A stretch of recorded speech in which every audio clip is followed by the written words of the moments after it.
Alors, ce chœur d'Anne de Bretagne est exceptionnel en ce sens qu'il a plusieurs facettes.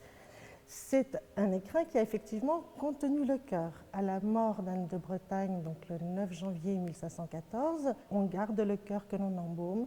On embaume également le corps et à partir de ce moment se déroulent les funérailles, mais le chœur est vraiment présent. Il va être mis dans un écrin.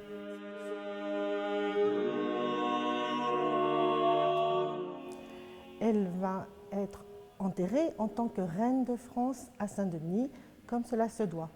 Mais elle est attachée également à son pays de Bretagne, attachée à ses parents. Et elle va donc demander expressément que son cœur soit déposé dans le tombeau de ses parents, François II et Marguerite de Foix, au couvent des Carmes à Nantes.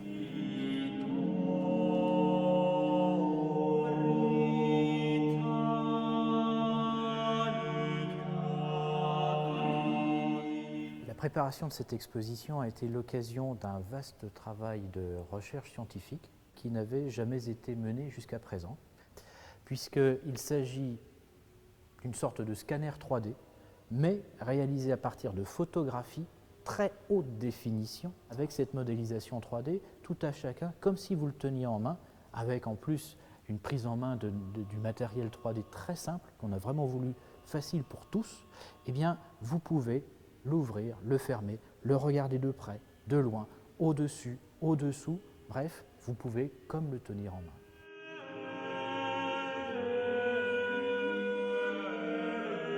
Des cœurs reliquaires en or, il n'y a eu que celui-ci.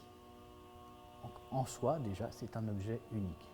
Ensuite, il est vrai que l'orfèvrerie médiévale a pour beaucoup disparu, tout simplement parce que le métal précieux a souvent été refondu. Et d'ailleurs, cet écrin a failli être purement et simplement fondu pendant la Révolution.